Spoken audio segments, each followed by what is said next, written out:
অনেক সময় আমরা জীবনে অনেক মানুষকে এমন বলতে শুনে থাকি যে আমি অসফল হয়েছি কারণ আমার সময় ভালো যাচ্ছিল না। আমি এই জিনিসটা লাভ করতে চাইছিলাম কিন্তু করতে পারলাম না কারণ আমার সময়টা ভালো যাচ্ছিল না। আমি আমার জীবনে ওই মহান কাজটা করতে চাইছিলাম কিন্তু করতে পারলাম না। কেন? কারণ আমার সময়টা ভালো যাচ্ছিল না। কিন্তু যে মুহূর্তে ভালো সময় আমার জীবনে আসবে আমি সব কিছু প্রাপ্ত করব। এমন প্রায় প্রত্যেকেই বলেন। আসুন একটা কথা বোঝা যাক। একজন মালিকে দেখুন, সে প্রত্যেক দিন গাছের সেবা করে, তাকে জল দেয়, তার যত্ন আত্তি করে। কেন? প্রত্যেক দিন সেই গাছ ফল দেয় না। সঠিক সময় এলে তবেই সেই গাছ ফল দেয়, কিন্তু প্রত্যেক দিন মালি তার সেবা করে, তাকে যত্ন করে। শুধুমাত্র তখন করে না যখন সেই গাছ ফল দিতে সক্ষম। আর যদি মালি গাছের যত্ন প্রতিদিন না করে তাহলে হয়তো সেই গাছ ফল দিতেই পারবে না। এটাই হলো আমাদের জন্য একটা শিক্ষা। যখন সময় আমাদের জন্য অপেক্ষা করে না তখন আপনি সময়ের জন্য কেন অপেক্ষা করছেন? ভালো সময়ের জন্য অপেক্ষা করবেন না। ভালো এবং শুভ কর্ম দ্বারা ভালো সময়কে নিজের কাছে টেনে আনুন। নিরন্তর কর্ম করুন, পরিশ্রম করতে থাকুন। শুভ সময় আপনা থেকেই আপনার কাছে আসবে। আসুন আমার সাথে ভালোবেসে বলুন, রাধা রাধা। এই শুকনো পাতাটিকে দেখুন, নিষ্প্রাণ হয়ে পড়েছে। কোনো একটা সময় এই পাতাটি একটা গাছের ডালে ছিল। সেই গাছ ওর লালন পালন করত। যখন যখন বাতাস বইত এই পাতায় কম্পন দেখা দিত, মনকে প্রফুল্ল করে তুলত। কোনো একদিন এই পাতা গাছের ডাল থেকে ঝরে পড়ে গেল। নিঃসন্দেহে ও নিজের স্বাধীনতা পেল, কিন্তু আস্তে আস্তে শুকিয়ে গেল, নিষ্প্রাণ হয়ে গেল। দেখুন, আমি এই কথা বলছি না যে স্বাধীনতা অনুচিত, কখনোই না। কিন্তু যে কোনো পরিস্থিতিতে স্বাধীন হতে চাওয়া এটা নিশ্চিত রূপে অনুচিত। আমরা যদি আমাদের জীবনে পরিবারের গুরুত্ব ভেবে দেখি তাহলে এই পরিবারে যতই মতভেদ থাকুক না কেন, যতই মনোমালিন্য থাকুক না কেন, যতই বিবাদ থাকুক না কেন, এই সব মিটিয়ে নেওয়া অত্যন্ত প্রয়োজনীয়। সেই সবকিছু সমাপ্ত করা অত্যন্ত প্রয়োজনীয়। কখনো এই পরিবারকে ভাঙতে দেবেন না, কখনো এই পরিবার থেকে দূরে চলে যাবেন না। এই পরিবার হলো আমাদের জীবনের একটা অমূল্য সম্পদ, অমূল্য এক আশ্রয়, যা এই সংসারে হয়তো কোথাও আপনি পাবেন না। তাই একে আগলে রাখুন। ভেবে নিন আপনি পাতা আর আপনার পরিবার সেই গাছ। আসুন আমার সাথে ভালোবেসে বলুন, রাধা রাধা। আমাদের জীবনে অনেক ধরনের ব্যক্তি এসে থাকেন। কেউ কেউ আমাদের সাথে থেকে যান, কেউ আমাদের থেকে দূরে চলে যান। কেউ ভালো মানুষ হন, কেউ খারাপ মানুষ। কিন্তু আমরা সবসময় সেই সময়টাকে নিয়ে দুঃখ প্রকাশ করি যখন আমাদের জীবনে কোনো খারাপ ব্যক্তি প্রবেশ করেন।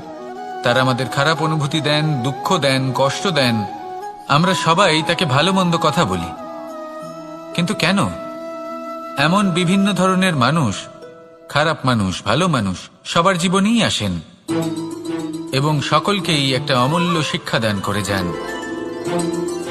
এবার আপনি নিজেই ভেবে দেখুন, জীবনে যখন প্রথমবার আপনি আগুন স্পর্শ করেছিলেন তখন আপনি একটা শিক্ষা লাভ করেছিলেন যে আমাকে আগুনের থেকে একটু দূরে থাকতে হবে।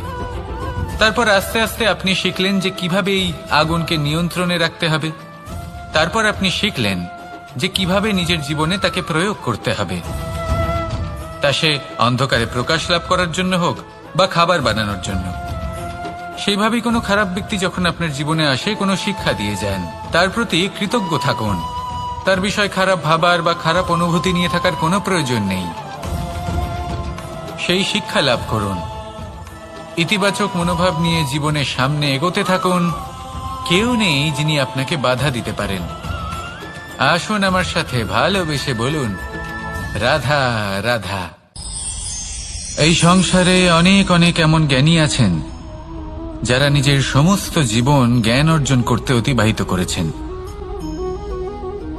এই সংসারে এমন কোনো বেদ নেই, কোনো পুরাণ নেই, কোনো শাস্ত্র নেই, কোনো ভাষা নেই যা ওনারা জানেন না। এমন কোনো বিষয় নেই যা নিয়ে ওনারা কোনো বক্তব্য রাখতে পারবেন না। কিন্তু আমরা এই সকল জ্ঞানীকে কি ভালোবাসতে পারি? এনাদের সকলকে সম্মান করতে পারি না। কারণটা কি? দেখুন, বেদ পড়া একটি আলাদা বিষয়, বেদনা বুঝতে পারা অন্য ব্যাপার।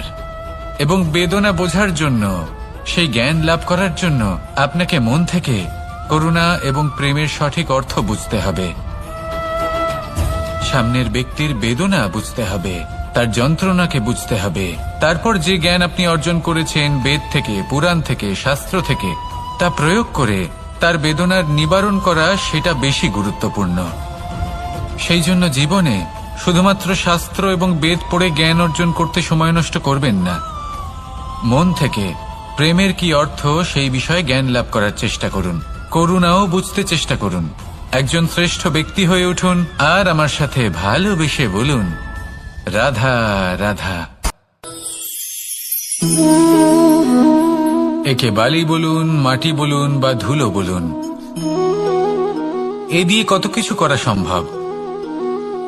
এ দিয়ে আপনি নিজের বাসস্থান নির্মাণ করতে পারেন, প্রাচীর গড়ে তুলতে পারেন, অট্টালিকা নির্মাণ করতে পারেন।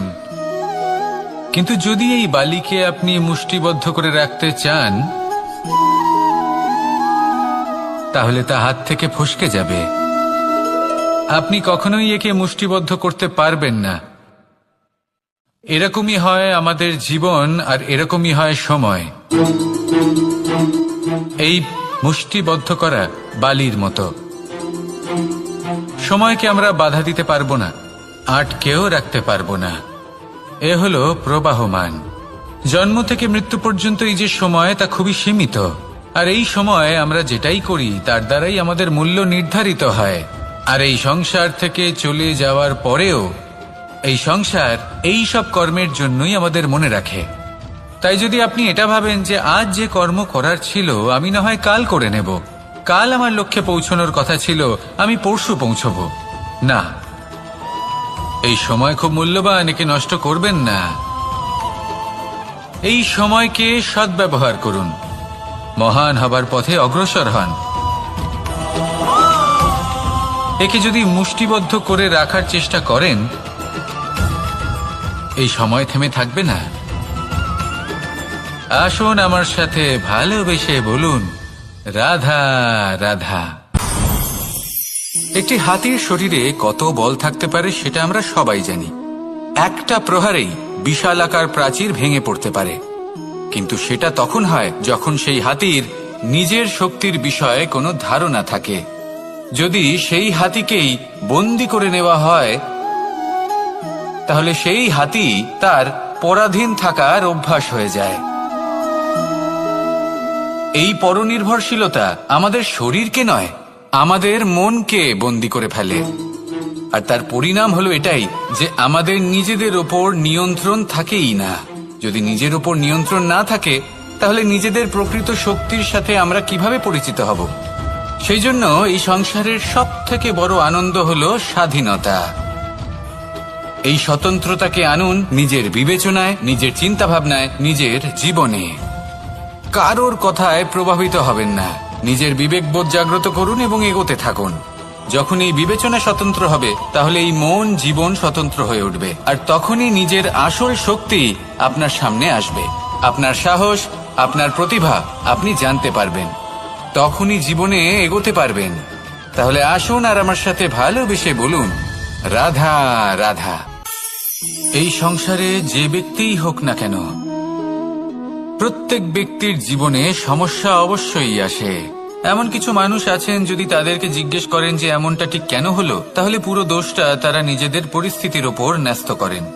যে আমি তো এমন একটা পরিস্থিতিতে ছিলাম, আমি কিভাবে কিছু করতাম, আমার কাছে আর কোনো বিকল্পই ছিল না। চলুন কথা বলা যাক মহাভারত নিয়ে। ভীষ্ম পিতামহ, ওনাকে জিজ্ঞেস করা হলো আপনি এরকম প্রতিজ্ঞা কেন করলেন? উনি বললেন যে আমি পরিস্থিতির অধীন হয়ে পড়েছিলাম, সেই জন্য। এই প্রশ্নটাই যখন অর্জুনকে করা হলো তখন অন্য একটি দিক প্রস্ফুটিত হলো। অর্জুন নিজের পরিস্থিতির কারণে জীবনে কখনোই বাধা পড়েননি। তিনি সিদ্ধান্ত নিয়েছিলেন সংঘর্ষ করার, সংসারের নিয়মের বিরুদ্ধাচারণ করার। এই সংসারে আপনি যা কিছুই হয়ে উঠতে পারেন তার সমগ্র শ্রেয় শুধুমাত্র আপনার পরিস্থিতির ওপর চাপিয়ে দেওয়া যায় না। সেটা নির্বাচনের উপর নির্ভরশীল যে সেই পরিস্থিতিতে আপনি কি নির্বাচন করেছেন। যদি সেই মুহূর্তে ভীষ্ম পিতামহ স্থিরতার সিদ্ধান্ত নিতেন, বিশ্লেষণ করার সিদ্ধান্ত নিতেন যে কি উচিত কি অনুচিত, কারা ধর্মের পক্ষে কারা ধর্মের বিপক্ষে, যদি শুধুমাত্র অস্ত্র হাতে ধৃতরাষ্ট্র এবং দুর্যোধনের বিরোধিতা করতেন, যদি শুধু এটুকু করতেন, তাহলে মহাভারতের মতো মহাযুদ্ধ কখনোই হতো না। সমস্যা সবার জীবনেই আসে, কঠিন পরিস্থিতিও সকলের জীবনে আসে। সেই ব্যক্তি এগিয়ে যেতে পারেন যিনি শ্রেষ্ঠ নির্বাচন করার ক্ষমতা রাখেন। তাহলে সেটাই করুন আর আমার সাথে ভালোবেসে বলুন, রাধা রাধা। রাধা কখনো কখনো আমার জন্য বড়ই সুগন্ধি আতর নিয়ে আসে, পারিজাত ফুলের মালা নিয়ে আসে আমার প্রসাধন করবে বলে, এবং আমার সব থেকে বেশি প্রিয় মাখন নিজে হাতে বানিয়ে আনে আমাকে নিজে হাতে খাইয়ে দেবে বলে, সবকিছু আমাকে প্রসন্ন করবে বলে। কিন্তু আপনি কখনো ভেবেছেন যে এই আতর কিভাবে বানানো হয়? সহস্র ফুলের পাপড়ি একসাথে পিষে নিতে হয়, তারপরে তার থেকে যে রস নিঃসৃত হয় সেই রস দ্বারাই আতর তৈরি হয়। অনেক সংখ্যক ফুলকে অসীম যন্ত্রণা ভোগ করতে হয়, তবে তারা আমার প্রসাধন সামগ্রী হয়ে উঠতে পারে। দুধ থেকে মাখন তৈরি করার জন্য কতটা পরিমাণ মন্থন সহ্য করতে হয় সেটা আপনি জানেন। ঠিক সেই রকমই হলো আমাদের জীবনও।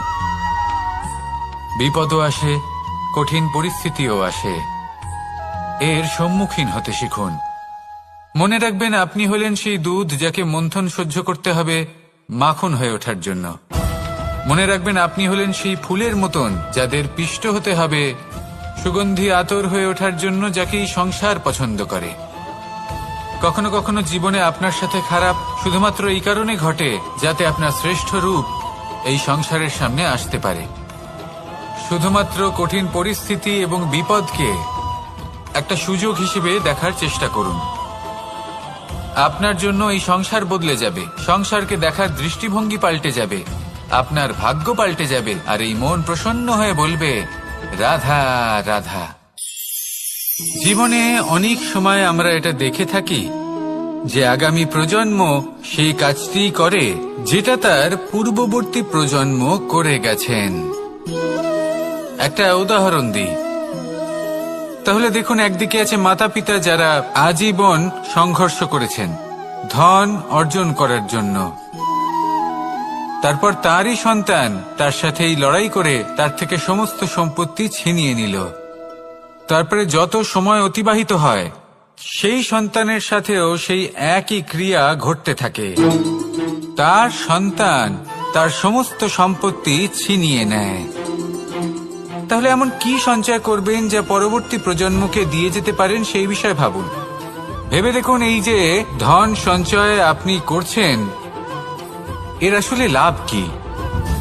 অবশ্যই আবশ্যক, কিন্তু এটাই কি শুধু সবথেকে গুরুত্বপূর্ণ বিষয় যেখানে আপনি জানেন যে আপনি এই সম্পত্তি ভোগ করতে পারবেন না, কারণ এই সমস্ত সম্পত্তি আপনাকে পরবর্তী প্রজন্মের হাতে সঁপে দিতে হবে।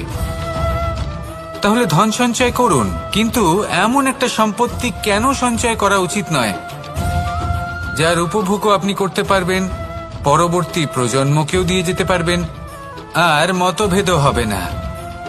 এমন সম্পত্তি আছে, আর এই সম্পত্তি হলো প্রেম।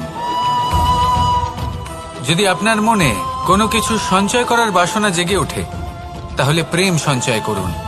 সেটা পরবর্তী প্রজন্মও পাবে এবং সেই প্রজন্ম ভবিষ্যতে ভালোবাসা ছড়াতে থাকবে, আর তখন এই মন সুপ্রসন্ন হয়ে বলবে, রাধা রাধা। যত শক্তিশালী এই মন, তত শক্তিশালী এই শরীরও। এই যে আমাদের শরীর, এটা আসলে কি? এ হলো একটা রথের মতো, আর একটা রথ ততক্ষণ চলতে পারবে না যতক্ষণ না তাকে কোনো সারথি চালাবে। এই মন হলো শরীরের সারথি। এবার ভাবুন, যদি এই সারথি শক্তিহীন হয়, দুর্বল হয়, তাহলে এই রথের কি হবে? এটা উচিত পথে চলতে পারবে না, উচিত গতিতে চলতে পারবে না, মন মতো স্থানে এটা পৌঁছতেও পারবে না। সেই জন্য মনের শক্তি অত্যন্ত প্রয়োজনীয়। এবার মনের শক্তি আমরা কোথা থেকে লাভ করি? দৃঢ়তার শক্তি থেকে। এবার এই শক্তি আমরা কিভাবে বাড়াতে পারি? আমরা প্রতিদিন কিছু নতুন স্থির করি, কিছু ছোট কিছু বড়, আর যেই আমরা নতুন কিছু পূর্ণ করি আমাদের মনের শক্তি বেড়ে যায়। আর যদি পূর্ণ না করতে পারি মনের শক্তি কমে যায়। একটা দেওয়ালের মতো ছোট ছোট ছোট ছোট শিলা আমরা একটার পর একটা স্থাপন করে একটা দেওয়াল তৈরি করি। এতগুলো পাথর যখন একত্রিত হয়ে যায় তখন এমন এক দেওয়াল তৈরি হয় যাকে ভাঙা প্রায় অসম্ভব হয়ে দাঁড়ায়। সেরকমই হয় মন এবং দৃঢ়তা। ছোট ছোট কাজ করে নিজের লক্ষ্য পূর্ণ করুন। এই লক্ষ্য যদি পূর্ণ হয় তবে মনের শক্তি বাড়বে। কিছুটা এইভাবে যে যত বড়ই বিপদ আসুক না কেন সেই বিপদ নিজে হার মেনে নেবে, কিন্তু আপনার মন ততটাই শক্তিশালী থাকবে। তাই মনের শক্তি বাড়াতে থাকুন যাতে আপনি উচিত পথে চলতে পারেন, উচিত গতিতে চলেন আর মনোবাঞ্ছিত স্থানে পৌঁছতে পারেন। তবেই এই মন প্রসন্ন হয়ে বলবে, রাধা রাধা। ওমা, এ কি? আমি কখন থেকে এখানে অপেক্ষা করছি, হাত পেতে দাঁড়িয়ে রয়েছি যাতে একটা ফল আমার হাতে এসে পড়ে এবং সেটা আমি খেতে পারি। কখন থেকে অপেক্ষা করছি কিন্তু সেটা হচ্ছেই না। এবার আপনি বলবেন যে এসব কি বলছি, এ কি অদ্ভুত কথা বলছি। যদি ফল খেতে হয় তাহলে আমাকে বৃক্ষে চড়তে হবে, ফলের কাছে পৌঁছতে হবে, তবেই তো ফল পাবো। এবারে এটা অত্যন্ত সহজ ব্যাপার, কিন্তু এই বিষয়টা আপনি নিজের জীবনের প্রসঙ্গে ভেবে দেখুন। লক্ষ্য কোথায় আছে আপনি জানেন, সেই লক্ষ্যে পৌঁছানোর পথ কি সেটাও আপনি জানেন, সেই পথে চলার ক্ষমতাও আপনার রয়েছে, কিন্তু তাও আপনি নিজের লক্ষ্য লাভ করতে পারছেন না। কেন? কারণ আপনি অপেক্ষা করছেন যে লক্ষ্য আপনার সামনে চলে আসবে, কিন্তু তা হয় না। লক্ষ্য সে যাই হোক না কেন, ধন হোক, প্রেম হোক, কোনো সম্মান হোক বা মোক্ষ হোক, যদি আপনি তার দিকে অগ্রসর না হন তাহলে ফল প্রাপ্তি অসম্ভব ব্যাপার, তা কোনোদিনই হবে না। সেই জন্য আপনার চোখের সামনে আপনি যদি নিজের লক্ষ্যকে দেখতে পান তাহলে উঠুন এবং সেই দিকে অগ্রসর হতে শুরু করুন। নিজের অন্তরের সকল অশুভ গুণ দূর করুন, অলসতা ত্যাগ করুন, অজ্ঞানতা ত্যাগ করে দিন এবং চলতে থাকুন। অবশ্যই মনোবাঞ্ছিত ফল লাভ করতে পারবেন। মনে রাখবেন, চলতে থাকলে তবেই লক্ষ্য প্রাপ্তি হবে। অপেক্ষার দ্বারা শুধুমাত্র মৃত্যু লাভ হবে। আসুন আমার সাথে ভালোবেসে বলুন, রাধা রাধা। প্রত্যেক প্রাণী ভালোভাবে জীবন যাপন করতে চান, এটা তাদের স্বভাবে আছে এবং ভাবাটা অনুচিত নয়। কিন্তু একটা ভালো জীবনের গুরুত্বপূর্ণ অংশ কোনটা? বসবাসের স্থান, সেই স্থান যেখানে আমরা জীবন অতিবাহিত করি। এবার মানুষ ভাবতে পারেন যে একটা ভালো বাসস্থানের অর্থ কি? সেই স্থান যেখানে সহজে জল পাওয়া যায়, যেখানে শুদ্ধ বায়ু পাওয়া যায়, যেখানে আনাজ উৎপন্ন হয়। এটা জীবনযাপনের জন্য পর্যাপ্ত বটে, কিন্তু ভালো জীবন যাপনের জন্য আরো একটা কথা আপনাকে বুঝতে হবে। সাধু, জ্ঞানী, পণ্ডিত ব্যক্তি, এই সকল মহাপুরুষ, এনাদের যে বাসস্থান তা অত্যন্ত বিশেষ হয়। এখানে এক ধরনের বিশেষ ইতিবাচক শক্তি থাকে, এমন একটা স্থান যেখানে দেবতারাও বিচরণ করেন। জীবন আমরা সবাই যাপন করি, কিন্তু জীবনের উদ্দেশ্য শুধুমাত্র জীবন যাপন করা নয়। জীবনের উদ্দেশ্য হল মুক্তি লাভ করা। আর এই সকল সাধু, জ্ঞানী, পণ্ডিত ব্যক্তি, এই সকল মহাপুরুষ আপনাকে মুক্তির পথে নিয়ে যেতে পারেন। কারণ এরা হলেন সেই মহাপুরুষ যারা নিজেদের অন্তরের বিকার, অহংকার, ক্রোধ, বিদ্বেষ এই সকল দোষগুলিকে ত্যাগ করেছেন, এদের উপর বিজয় লাভ করেছেন। এমনই একজন ব্যক্তি আপনাকে মুক্তির পথে নিয়ে যেতে পারে। প্রয়োজন হলো শুধুই এনাদের চিনতে পারা। এদের কথা বুঝতে পারা এবং এদের দেখানো পথে চলা। যদি আপনি এটা করতে পারেন তাহলে এই মন প্রফুল্ল হয়ে বলবে, রাধা রাধা। কখনো কোনো বাগানের কোনো বৃক্ষকে দেখেছেন যেখানে সুগন্ধি ফুল থাকে, রসালো ফল থাকে? তখন মন প্রফুল্ল হয়ে ওঠে, মন থেকে সেই বৃক্ষের প্রতি ভালোবাসা জন্মায়। কিন্তু যিনি বাগানের মালিক, শুধুমাত্র তিনিই জানেন যে কিভাবে এই বৃক্ষকে আগলে রাখতে হয়, কিভাবে তার পরিচর্যা করলে এতে সুন্দর সুগন্ধি ফুল হবে, রসালো ফল হবে। কখনো কখনো প্রয়োজনের থেকে বেশি রোদ পেলে এই বৃক্ষগুলি শুকিয়ে যায়, প্রয়োজনের থেকে কম রোদ পেলেও এই বৃক্ষ কিন্তু শুকিয়ে যায়। প্রয়োজনের থেকে কম জল যদি পায়, এই বৃক্ষ শুকিয়ে যেতে পারে। প্রয়োজনের থেকে অতিরিক্ত জল যদি পায়, তখনও এই বৃক্ষের শিকড়গুলি নষ্ট হয়ে যেতে পারে। এবার এটাই কিন্তু আমাদের সংসারের সাথেও হয়। আমাদের সংসারের সকল প্রতিভাশালী ব্যক্তি, যেমন লেখক, বিচারক, প্রবক্তা, যোদ্ধা, এদের সবার ক্ষেত্রে এই কথাটাই প্রযোজ্য। যদি বেশি প্রশংসা করা হয় তাহলেও এরা হারিয়ে যাবেন। প্রয়োজনের থেকে বেশি যদি নিন্দা করা হয় তখনও তারা নত হয়ে পড়বেন। তাহলে আপনি এদের রক্ষা করুন এবং নিজেদেরও। মনে রাখবেন একটা কথা, জেনে রাখুন কখন কোন নিন্দায় আপনি লজ্জিত হবেন না, আর কখন কোন প্রশংসার দ্বারা নিজের মধ্যে অহংবোধ জাগ্রত করবেন না। এই মন সুপ্রসন্ন হয়ে বলবে, রাধা রাধা। জল এ হলো জীবনের আধার পঞ্চতত্ত্বের মধ্যে একটি, আর অত্যন্ত বিশেষ। এর থেকে অনেক বড় শিক্ষা পাওয়া যায়। এই জল গন্তব্যের বিষয়ে এর স্পষ্ট ধারণা আছে। ও জানে ওর লক্ষ্য কি, আর প্রয়াস করে ততদূর সে পৌঁছেও যায়।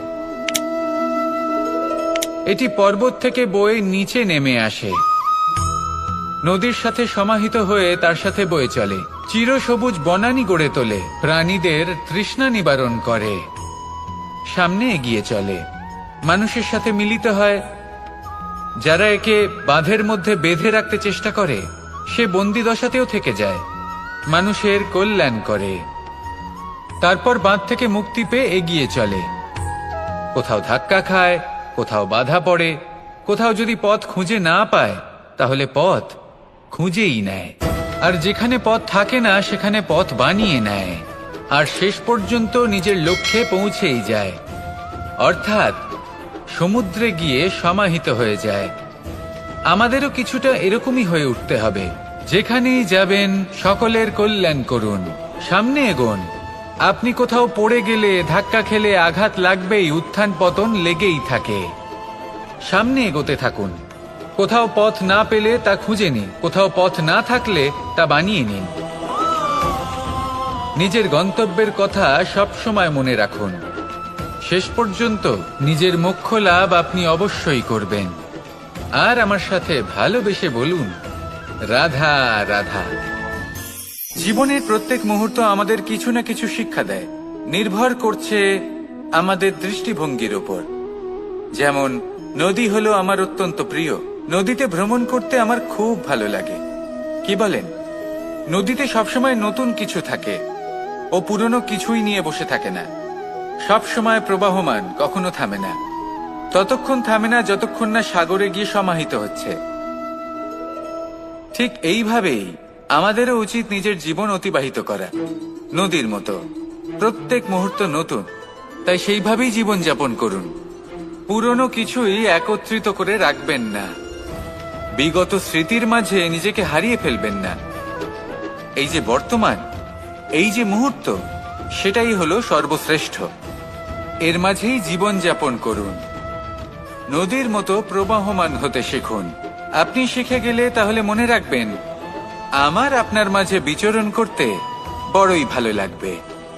যে ব্যক্তি আনন্দের সাথে জীবনের প্রত্যেকটা মুহূর্ত অতিবাহিত করে কোনো চিন্তা ছাড়াই, প্রবাহমান হয়, কখনোই থামে না, যতক্ষণ না মুক্তি লাভ করছেন, এমন ব্যক্তির মধ্যেই রাধাকৃষ্ণ বসবাস করেন।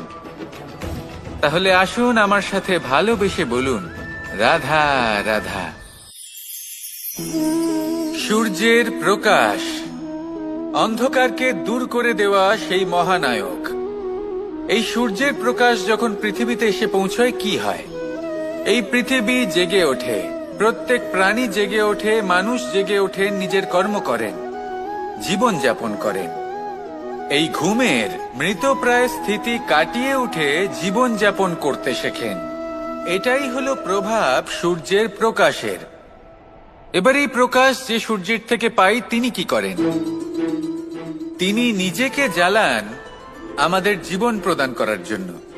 প্রত্যেকটা মুহূর্ত তিনি তাপ সহ্য করেন আমরা যাতে সেই প্রকাশ লাভ করি। এটাই হলো জীবনের সারমর্ম। যদি আপনিও এই সংসারে প্রকাশ ছড়িয়ে দিতে চান তাহলে আপনাকেও তপ্ত হতে হবে, নিজে জ্বলতে হবে, সেই কর্ম করতে হবে যেটা কঠিন হতে পারে কিন্তু আসলে শ্রেষ্ঠ। তবেই এই সংসারের সেবা করতে পারবেন, সংসারকে পথ দেখাতে পারবেন। নিজের অন্তরের প্রকাশ জাগ্রত করুন, তবেই সেই সকল ব্যক্তি যারা পাপের অন্ধকারে নিমজ্জিত হয়ে আছেন তারা জাগ্রত হবেন। সেই সকল ব্যক্তিকে জাগিয়ে তুলুন, প্রেরিত করে তুলুন সুখী হওয়ার জন্য যারা সুখী হতে পারছেন না। সেই সকলকে প্রেরিত করুন সাফল্য লাভের যারা সফল হতে পারছেন না।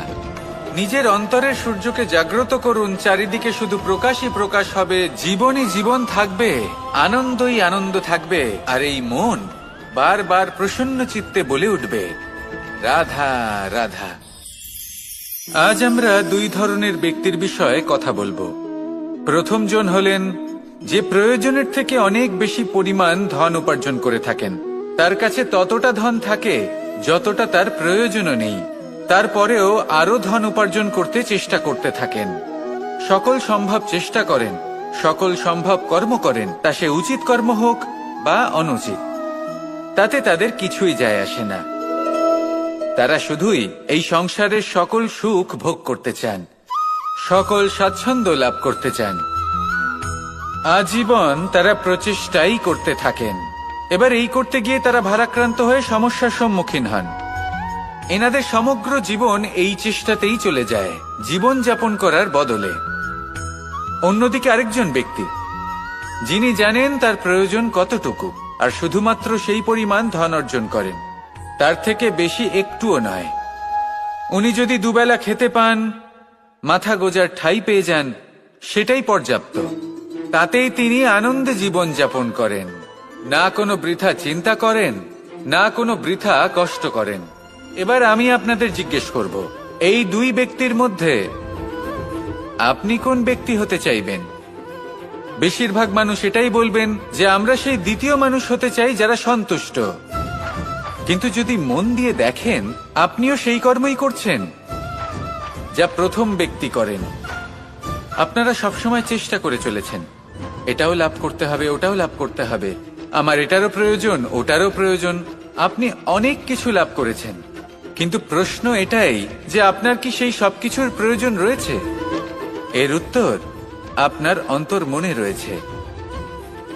আপনার মন জানে যে আপনার প্রয়োজন কতটুকু। সেখানে গিয়ে দেখুন। সন্তুষ্টি মানুষকে আনন্দ দেয়। মানুষ যতটা সন্তুষ্ট হবে ততটাই সে আনন্দ লাভ করবে। এবার আপনাকে এই সিদ্ধান্ত নিতে হবে যে আপনি কখন আর কোথায় সন্তুষ্টি লাভ করবেন, কত কিছু লাভ করার পরে সন্তুষ্ট হবেন। এই উত্তর আপনি মন থেকে পাবেন। এই সমাজের চাহিদায় জড়িয়ে নিজেকে বিভ্রান্ত করবেন না। নিজের অন্তরের এই মিথ্যে অহংবোধকে প্রশ্রয় দিতে গিয়ে যদি আপনি এরকম প্রয়াস করতে থাকেন তাহলে জীবনযাপন কখন করবেন? থেমে যান, শান্ত হয়ে যান, নিজের অন্তর মনে নিমজ্জিত হয়ে দেখুন যে সন্তুষ্টি কোথায়। এই সন্তুষ্টি লাভ করুন। এই মন প্রসন্ন হয়ে বলবে, রাধা রাধা। ক্ষমা একটা অত্যন্ত সুন্দর শব্দ, আমার খুব প্রিয় শব্দ, কিন্তু এই ক্ষমা কখন আর কিভাবে প্রয়োগ করতে হবে সেটা বোঝা প্রয়োজনীয়। এক, যদি আপনি কোনো অন্যায় করেন আর ক্ষমা না চান, ক্ষমা প্রার্থনা না করেন, ক্ষমা চাওয়া থেকে এড়িয়ে যান, তাহলে তাতে আপনারই ক্ষতি হবে। কিভাবে? ক্ষমা না চাইলে মনের মধ্যে অহংকার জাগ্রত হয়, আর অহংকার তো প্রকৃত অর্থে আমাদের ক্ষতিই করে। 2, কেউ যদি অপরাধ করেন, আপনার থেকে ক্ষমা না চান, তাহলে তাকে ক্ষমা করবেন না। ক্ষমা হলো অত্যন্ত অমূল্য, আর না চাইতেই কাউকে ক্ষমা দান করা এটা উচিত নয়। 3, যদি কেউ আপনার সাথে অনুচিত কিছু করেন, অপরাধ করেন, আর আপনার থেকে ক্ষমা চান, তাহলে তাকে ক্ষমা করে দিন।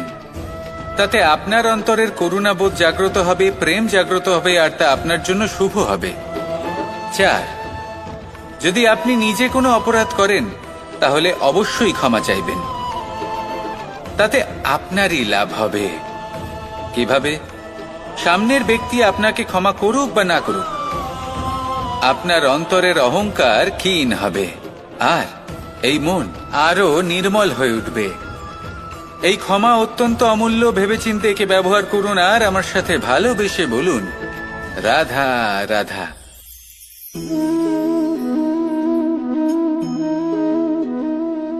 ভোজনের দ্বারাই শরীর পুষ্টি লাভ করে। ছোটবেলা থেকে আজ পর্যন্ত যাই আপনার ভোজন হয়ে থাকুক, যাই আপনার আহার হয়ে থাকুক, সেই অনুসারেই আপনার শরীর গঠিত হয়েছে। এই ভোজন অত্যন্ত গুরুত্বপূর্ণ, সেই জন্য এর প্রত্যেক অংশকে বোঝা খুব আবশ্যক। প্রথম অংশ, যে আমরা কি গ্রহণ করছি, এই ভোজন কোন স্থান থেকে আসছে সেটা বুঝুন। দ্বিতীয় অংশ, ভোজন কে বানাচ্ছেন। এই ভোজন সর্বশ্রেষ্ঠ তখনই হয় যখন মাতার হাতে তৈরি করা ভোজন হয়। কিন্তু যদি মাতার তৈরি করা ভোজন আপনি প্রাপ্ত নাও করতে পারেন, তাহলে সেই ব্যক্তির ভোজন তৈরি করা উচিত যিনি সাত্ত্বিক। তৃতীয় অংশ, কোন স্থানে আপনি ভোজন গ্রহণ করছেন। যে স্থানে আপনি ভোজন গ্রহণ করছেন তা সাত্ত্বিক হওয়া উচিত। তাহলে অত্যন্ত গুরুত্বপূর্ণ। এবং চতুর্থ সবথেকে গুরুত্বপূর্ণ অংশ, তা হলো এই ভোজন আপনি যার দ্বারা প্রাপ্ত করেছেন, যেখান থেকে প্রাপ্ত করেছেন, যে স্থানে বসে আপনি ভোজন গ্রহণ করছেন, তার প্রতি কৃতজ্ঞতা প্রকাশ করুন এবং ভোজন পূর্ণরূপে সমাপ্ত করুন। তবেই এই ভোজন আপনাকে সুখী জীবন দান করবে, সুস্থ শরীর দেবে, আর এই মন তা সুপ্রসন্ন হয়ে বলবে, রাধা রাধা। আমি এখানে একা এই বনে বসে আছি, বাঁশি বাজাচ্ছি। কার জন্য? কে আছেন এখানে? কেউ নেই। আমার প্রজা, আমার রাজ্য, আমার পরিবার আমার থেকে অনেক দূরে আছেন। আমি এখানে একা এই বনে বসে এই আকাশের এই রঙের, গাছের এই সব ফলের, মাটির সুবাসের আনন্দ উপভোগ করছি। কেন? আমি হলাম দ্বারকাধীশ। এমন কি রাজকীয় বা ভৌতিক সুখ রয়েছে যা আমি ওখানে পেতে পারি না? সবকিছুই পেতে পারি, তাও এখানে বনে একা বসে আছি। কোন সুখ খুঁজে চলেছি? একা থাকার সুখ। আমরা প্রত্যেকদিন অনেক মানুষের সাথে, চিন্তাধারার সাথে, কর্মের সাথে, পরিস্থিতির সাথে, সুখ দুঃখের দ্বারা বেষ্টিত থাকি। জীবনের এই চক্রে আমরা জড়িয়ে পড়তে থাকি। যতই আমরা এই সমস্যার সমাধান করি, আমরা ততই এতে জড়িয়ে পড়ি। আমরা এতটাই জড়িয়ে পড়ি যে যখন আমরা আয়নায় নিজেদের দেখি, তখন আমরা নিজেদের চিনতেই পারি না। এমন মনে হয় যেন আমরা নিজেদের হারিয়ে ফেলেছি। সেই জন্য প্রত্যেক দিন আপনি কিছু সময় নিজের সাথে কাটান একান্তে। এটা অত্যন্ত আবশ্যক। নিজের অস্তিত্বের গভীরে গিয়ে দেখতে শিখুন, নিজেকে বুঝুন। অদ্ভুত শান্তির অনুভূতি হবে। যেমন এই বায়ু, এই বৃক্ষ, এই পুষ্প, এই নিসর্গ, এদের মতো আপনিও কখনো একলা হতে শিখুন। কখনো নিসর্গের একটা অংশ হয়ে দেখুন। এই মন প্রসন্ন হয়ে বলবে, রাধা রাধা। বাহ, পুষ্পের সুবাস আমার খুব ভালো লাগে। অত্যন্ত সুন্দর হয় এই পুষ্প। এইভাবে চারিদিকে পুষ্প দেখে মন আনন্দিত হয়ে ওঠে। এবার আপনারা ভেবে দেখুন, আমার চারিদিকে পুষ্প নয়, আগুন আছে। তাহলে কি হবে? আমার শরীর কি জ্বলে যাবে না? অবশ্যই জ্বলবে। শরীরকে কি আগুনের তাপ সহ্য করতে হবে না? অবশ্যই সহ্য করতে হবে। এটাই হলো প্রকৃতির নিয়ম। এই নিয়ম কিন্তু আমরা সবাই জানি, কিন্তু আমাদের মধ্যে বেশিরভাগ মানুষ এই বিভ্রান্তি নিয়ে বাঁচি যে এই যে প্রকৃতির নিয়ম, তা আমার ওপর প্রযোজ্য নয়। তা কিন্তু নয়। আমাদের চতুর্দিকে এই যে নিসর্গ রয়েছে, আমরা তার কতটা ক্ষতি করি সেটা একবার ভেবে দেখুন। আমরা বনাঞ্চল জ্বালিয়ে দিই, বায়ু দূষিত করি, জল দূষিত করি, প্রাণীদের হত্যা আমরা করি। কেন? এই নিসর্গ আমরা নষ্ট করি, যদিও আমরা জানি যে আমরাও হলাম এই নিসর্গেরই অংশ। এবার দেখুন, শরীরের কোনো অংশে যদি আগুন ধরান, আস্তে আস্তে সমস্ত শরীরও জ্বলে যাবে। সেইভাবেই নিসর্গ যদি নষ্ট হয়ে যায়, তাহলে মনুষ্য জাতিও নষ্ট হয়ে যাবে। তাই এই যে নিসর্গ আপনি দেখছেন, এই পুষ্প, এই বৃক্ষ, বায়ু, জল, এদের সকলকে রক্ষা করুন, নষ্ট নয়। মনে রাখবেন, যদি নিসর্গ থাকে মানুষ থাকবে, যদি নিসর্গ থাকে তাহলেই জীবন থাকবে। আসুন আমার সাথে ভালোবেসে বলুন, রাধা রাধা। এ হলো গোলাপ ফুল। একে আমরা সকলেই চিনি। সমগ্র সংসার ভালোবাসে এই পুষ্পকে। এই ফুল দেখতেও সুন্দর। সবথেকে বেশি গুরুত্বপূর্ণ কথা হলো এর সুগন্ধ, যা দূর দূরান্ত থেকে ব্যক্তিদেরকে আকৃষ্ট করে। এই সুন্দর পুষ্প একটু মন দিয়ে দেখলেই দেখা যায় এর নিচে কাঁটা রয়েছে। এই সংসার বলে, এ প্রকৃতির কেমন রচনা, এত কোমল পুষ্প, এটা কি তীক্ষ্ণ কাঁটা সহ প্রস্ফুটিত হয়? এটাই হলো জীবনের সত্য। আমাদের অন্তরের সদ্গুণ, সেগুলিও এই ফুলের মতোই সুন্দর। সংসার এর সৌন্দর্য দেখতে পায়, এর সুগন্ধ চতুর্দিকে ছড়িয়ে পড়ে। কিন্তু এই সদ্গুণ জাগ্রত করে তোলার জন্য কঠোর পরিশ্রম করতে হয়, প্রতিনিয়ত চেষ্টা করে যেতে হয়। তাই জন্য যদি আপনি জানেন আপনার পথ উচিত, কিন্তু তা কাঁটায় পরিপূর্ণ, তাহলে থামবেন না, চলতে থাকুন। একবার যদি অন্তরের সদ্গুণ জাগ্রত হয়, তাহলে এই সংসার এই সৌন্দর্য দেখবে আর সুগন্ধে আকর্ষিত হয়ে আপনার কাছে আসবে। এই মন, এই জীবন প্রসন্ন হয়ে বলবে, রাধা রাধা।